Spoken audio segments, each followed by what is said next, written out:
Joining us now, Dr. Jamal Rifi, who's a prominent figure in Sydney's Lebanese Muslim community, and Sheikh Imamen Tawhidi from the Islamic Association of South Australia. First, you, Imam, the suicide bomber, 22 years old, born in Manchester. How did these young people get radicalised? Good morning. Basically, we need to be very realistic when dealing with this matter. You have a 22-year-old who gets radicalized over 2 or 3 sermons within a Friday mosque gathering. And the killer of Curtis Chang in Sydney was 15-year-old. And just on the 23rd of this month, 2 days ago, we had a 22-year-old female who is now being arrested, or was arrested, after having ties with ISIS in Adelaide. Now, this age is an age where someone would expect people to be going out, having fun. But no, we have a large number of youth that are being radicalized.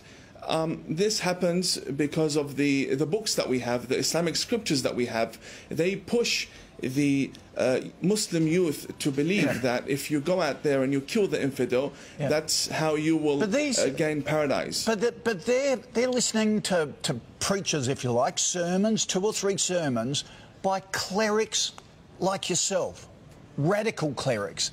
What do you more moderate clerics do to out your compatriots who are turning these young Muslims? Well, it is very hard being a peaceful, moderate person within a society that is infested by extremist Muslims. I will not deny this fact. We have a large number of Muslims that are extremists, even in Australia, and we see them when they come out in the Sydney riots, and we see them attacking the police. So we're being infested by radical clerics here in Australia? Yes, clerics and followers as well. And I've said this to many government authorities, and I'd like to show you something. I bought this 2 days ago from a shop within Melbourne. This is Al-Qaeda's flag. These are stickers that are being sold for a few dollars. They have them on their windscreens. They have them everywhere. Now, I know that these things can be obtained from anywhere, even online or even on the internet.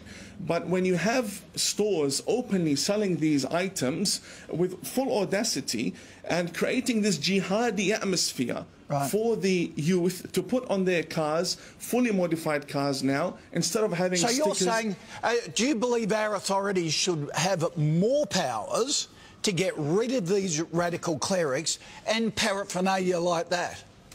I think we've got to get tougher. I think our authorities have misunderstood the situation. They have good relationships with the Muslim community, but having good relationships with the Muslim community does not necessarily mean you have control over them and that you can prevent a lone wolf attack. Yep. Jamal, you've constantly condemned many acts of terror. Do Muslim leaders have to be more vocal? The Prime Minister and the Foreign Minister yesterday were surprised that Muslim leaders were silent yesterday on this whole issue. Do you have to be more aggressive, or do you live in fear? Look, we don't live in fear. We live in a very peaceful country. I don't know where the Imam got his information from. First of all, these scriptures existed for hundreds of years. They didn't incite for violence or terror act. It is an ideology of the so-called Islamic State and Daesh, and they are actually targeting the vulnerable young people, impressionable people. But we are Australian. Our Prime Minister has expressed the feeling of the nation, and that includes Australian Muslims. Our Grand Mufti only yesterday, our Grand Mufti have condemned this act. We have shouted from the rooftops our condemnation of these acts. Now, Imam, what more can we do? Only last Jamal, week... Imam, you're shaking your head. Is there a disconnect between Muslim leaders? I disagree. I disagree. We have a situation where there is... A month doesn't go by without a terrorist attack happening somewhere around the world. And for the past 1,400 years, we have had a religion of war. That's exactly what we have had. This is not something I'm imagining. These are facts. We've had many wars. How did Islam spread from Saudi Arabia down to Indonesia and Bosnia? All spread by the sword. We had many wars. And for someone to come and say these Islamic scriptures have nothing to do with it, I mean, that's against the facts. That's not true. The Islamic scriptures is exactly what is pushing these people to behead the infidel. Let me tell you something. The people that are beheading, that the person that killed the young girls in Manchester did so believing he was going to dine with the Prophet Muhammad that very night. And that is because the Islamic scriptures... That's not true. There is nothing...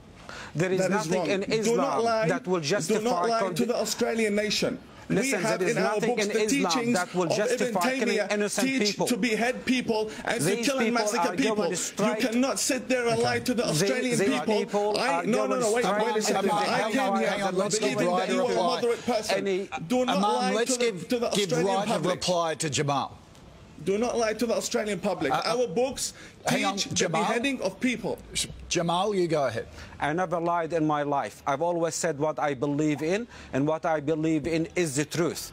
Now, these suicide bombers, that what we saw in Manchester, everyone would know in the Muslim community that he is not going into heaven, he's going to hell. He just killed innocent people, let alone children. It is a horrific act. We condemn it. We are against it. And there is nothing in our religion will support killing of innocent people. Full stop. Okay. All right. Thank you for you both, for your time this morning. I appreciate it. Thank you. God bless you. Sam, just...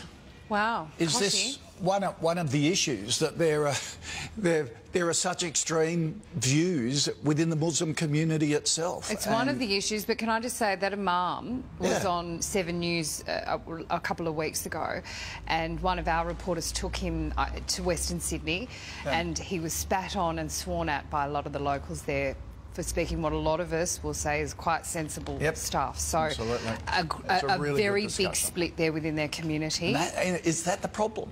Yeah, that's and the issue. He's actually being incredibly brave to come out and say that. Yep, so I agree. that's really powerful stuff.